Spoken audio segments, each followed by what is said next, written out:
Le Christ est né pour nous, venez, adorons-le.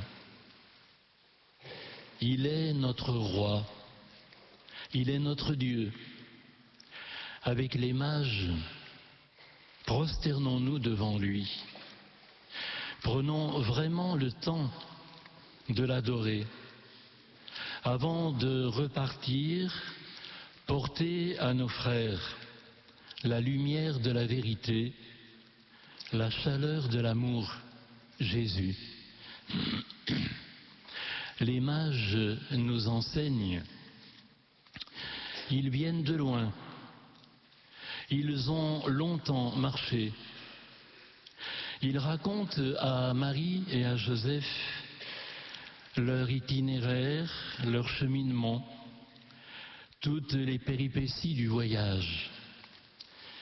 Confions bien à Marie et à Joseph notre cheminement intérieur, notre vie spirituelle, nos difficultés à croire, à aimer, à progresser dans l'amour, nos joies aussi, nos petites réussites. Tout à coup, le cœur de Marie et de Joseph se serre. Les mages disent qu'ils sont allés chez Hérode. Il a réuni le grand conseil, on a consulté les textes sacrés. Ils annoncent la naissance d'un enfant Dieu à Bethléem. Hérode doit venir bientôt, non pour adorer, mais pour tuer. Il a tellement peur de perdre son trône, sa couronne. Les mages déchargent leurs sacs de voyage. Ils en sortent l'or, l'encens et la myrrhe. Plus tard, l'Église expliquera que l'or est pour Jésus, roi, Seigneur. L'encens pour Jésus, vrai Dieu. Et pour Jésus, vrai homme, la myrrhe, cette résine parfumée avec laquelle son corps sera embaumé pour l'ensevelissement. Les mages reconnaissent en ce tout petit le roi de l'univers, le Dieu tout-puissant, le sauveur de tous les hommes. Ils tombent à genoux et ils l'adorent longuement. C'est pour cela, rien que pour cela, qu'ils ont marché. Marie et Joseph joignent leur adoration silencieuse à la leur. Une grande joie les envahit. Ces hommes sont les premiers à venir des lointaines nations païennes. Tous sont appelés, de l'Orient et de l'Occident, car Dieu les aime tous, il veut les sauver tous par son Fils Jésus, qui est là. Marie et Joseph se souviennent des prophéties. Rassemblez-vous, venez, approchez tous, venez vers lui, tournez-vous vers lui et vous serez sauvés. La nuit venue, Marie et Joseph méditent encore devant leur enfant, le Fils de Dieu, le berger de tous les hommes. Les mages, eux, ont juste le temps de s'enrouler dans leur couverture de voyage, qu'ils reçoivent en songe l'ordre de partir. Hérode a été trompé. Marie et Joseph savent bien que sa fureur va se déchaîner envers l'enfant. Ils se serrent l'un contre l'autre et ils serrent contre eux le petit enfant Jésus.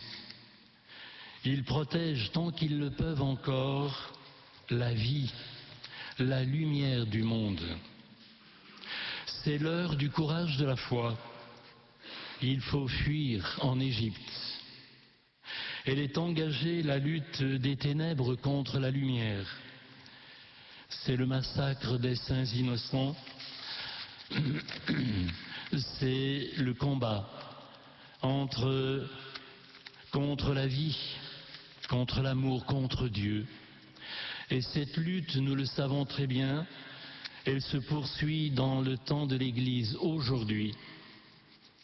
Nous autres, sommes-nous aussi habiles que les enfants des ténèbres?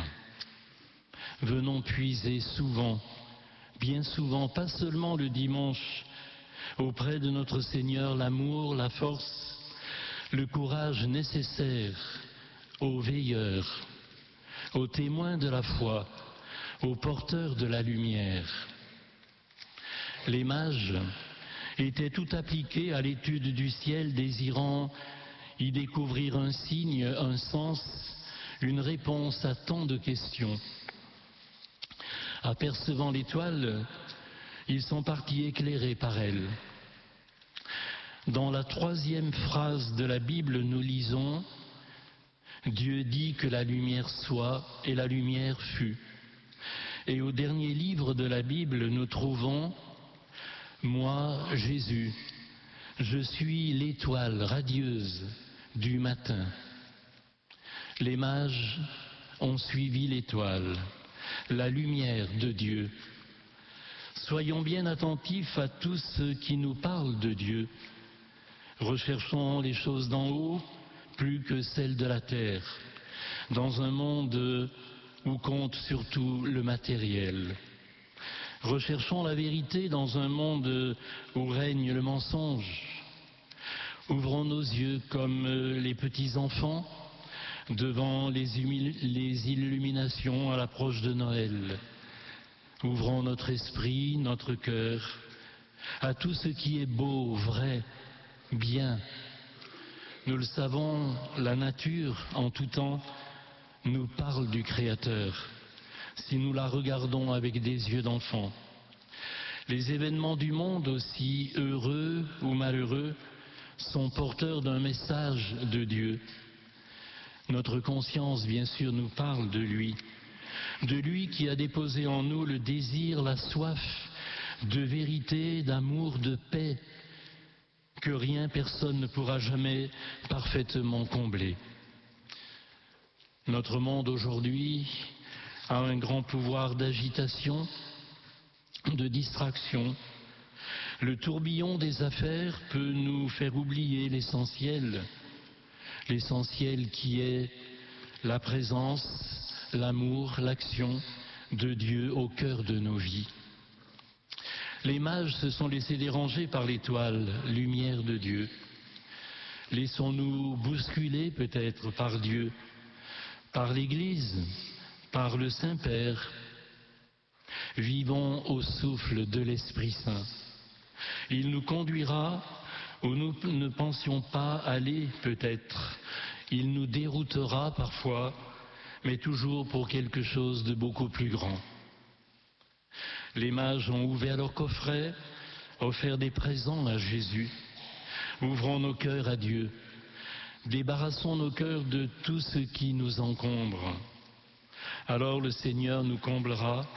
Il sera notre trésor, notre unique nécessaire. Beaucoup ont découvert l'étoile, la foi. Ils ont rencontré Dieu. Mais un jour, ils se sont arrêtés en chemin, par peur peut-être d'une aventure, d'exigence, mais qui conduisent toujours à la vie, au bonheur vrai, en plénitude. Être chrétien, c'est accepter de marcher dans la foi avec le Christ, avec la force intérieure de l'Esprit Saint. Être chrétien, c'est vivre cette aventure de l'amour, emprunter le même chemin que nos pères dans la foi, comme Abraham, qui partit sur l'ordre de Dieu sans savoir où il allait, mais guidé par l'étoile de la foi. Le chemin de la foi conduit toujours, si nous persévérons, à la rencontre avec le Dieu vivant. Les mages, bien que savants, sont restés petits, humbles devant Dieu. Ils se sont soumis à l'autorité religieuse de Jérusalem.